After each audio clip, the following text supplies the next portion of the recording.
Hey, what's going on, YouTube? Snizzle Pop here.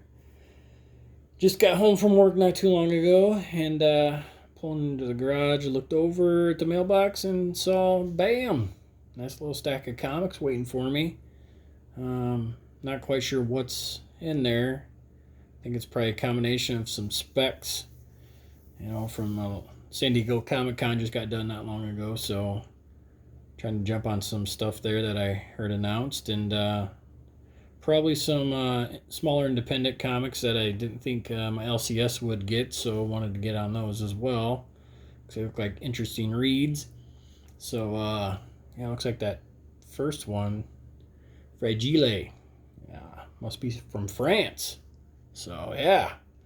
But, yeah, I'm going to tear into these, see what's in here. I'm going to pause the video so I don't bore you guys with my poor attempt at trying to quickly get these things unpackaged. So, yeah, if you want to know what's in that stack, sit right there. I'll be right back. That rhymed. All right, cool. Hold on. Okay, so back. Got them all opened. I'd have to say all the sellers, you get an A for effort. All packaged very well, secure, nothing bent. So kudos to all of you. All right, so on to it. The first one, I bought 2 issues of a right now pretty cheaply priced comic, spec edition, and that is Silver Surfer 81, which is the first appearance of some baddie named Tyrant. That's rumored to possibly be introduced in the MCU at some point. No, it's not the female on the cover. I flipped through it, and some typical 90s looking villain, just chilling on the back. So, got both these, I think, for like $5. It may amount to nothing, who knows, but hey, that's fun of the spec game, right?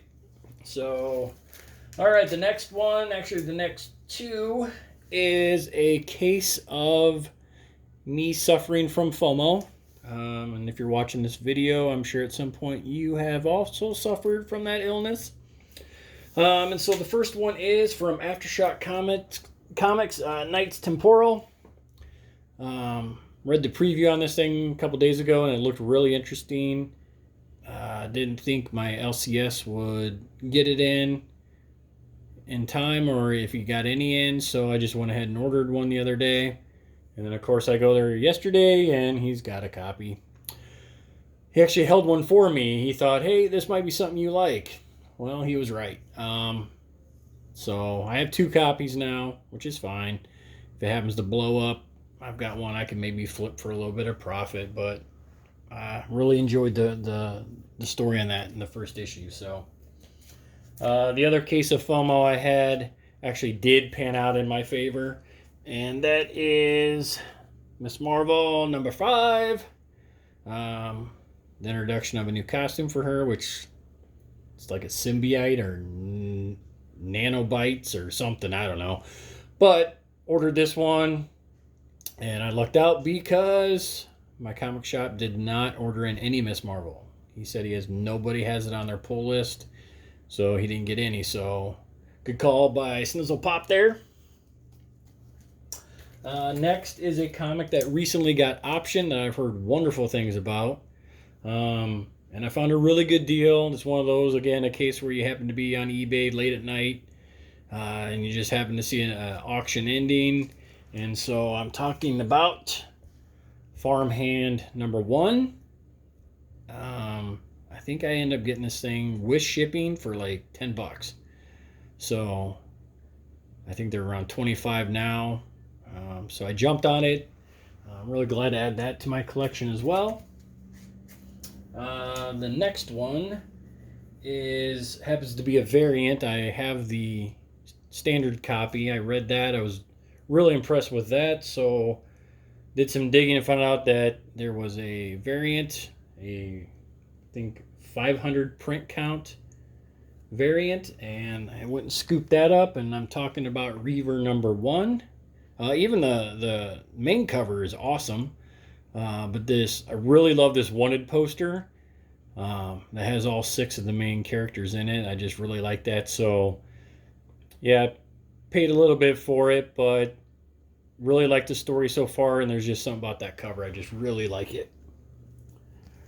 And then next was another recent #1 that came out by Image, that I bought and had a reader copy, but I kind of want to start getting back more into the signed comics. So I jumped on this one. They were running a special, and that is Unearthed #1.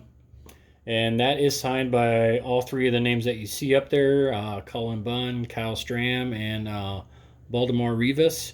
So, you know, I have a lot of signed comics from artists and writers from that were hot in the 90s, late 80s, kind of early 2000s. Then nothing much in the last 15 years. So kind of getting back into that side of comic collecting. And yeah, like I said, they had a really sweet deal on this, so I had to jump on that one. Then also, like I talked about with San Diego Comic-Con, got these 2, I think, for $8 shipped. And that is 2 copies of #1, The Eternals, the 12-issue limited series, and that has the first appearance of Fastos, I believe. For about the last year, I've been scooping up Eternals keys when I could. I have a double of all the main ones, issue 1, 2, 3, 5, 6, 9, so on. And then when they announced kind of the roster and the actors at San Diego Comic-Con, they mentioned Fastos, and that's the first appearance here. So I had to get a pair to add to my other Eternals keys. And so that is it for everything that was in the stack. And then real quickly, I just want to take the opportunity to talk about 2 other comics based on what is really hot right now since last Friday, and that is obviously The Boys TV series on Amazon. I'm getting ready to fire up episode 5. I'm not binging this one. I'm taking it in slowly, and I've enjoyed it so far. But I have the full run. I bought it since day 1 when it came out. Loved it. I've been telling people about that series for over a decade. Was really excited. Skeptical at first when I heard the series was coming, but I saw that first trailer and man, I knew this thing was going to be good. So yeah, really enjoying it. But you know, just like with every comic book movie or show that comes out, everybody's jumping on issue 1, and rightfully so. I think with issue 1 here, it's first appearance of, you know, the Butcher and Huey and that. But what a lot of people don't know is the 2 issues right behind it, 2 and 3. These bad boys right here. These also have some very key appearances in them, and they are not the price of issue 1 right now on eBay. So if you want to pay upwards of $50 for issue 1, that's fine. But if you don't want to pay that much and you still want to get some keys that have to do with season 1, right here, issues 2 and 3. Issue 2, I believe, has first appearance like Mother's Milk, MM, the Frenchman, and the Female. And then I believe issue 3's got like the first group appearance of the 7 and Homelander and the Deep. So it's not just issue 1 that's got all the main keys and all the important first appearances. So 2 and 3, and I checked, and these aren't really up there as far as issue 1. So again, if you want to jump now and get a couple keys for a lot less than what issue 1 is, go get The Boys issues 2 and 3. So yeah, I guess that does it for this video. Please like, subscribe if you haven't already. Put the alerts on. I'm gonna have another video coming out here pretty soon. Mrs. Snizzlepop, got to give her some props here. She saw a commercial for a new thrift shop about 30-40 miles away, and they showed comic books. So she's like, we got to go. And so we went last weekend, and they had a whole chest full of comics for $1 a piece. And yeah, I ended up getting some pretty good stuff. So I'm in the process of bagging and boarding that and getting it all organized. but I do want to shoot a video on that as well. So like I said, subscribe, put the alerts on so you can kind of see that haul I did there. So yeah, I really appreciate you guys taking time to click on this video and watch and see what I got. And like I said, go jump on these issues of the boys. They're only going to go up in price, man. So all right, well, I guess I will talk to you guys next time. This has been Snizzle Pop, and you've been popped.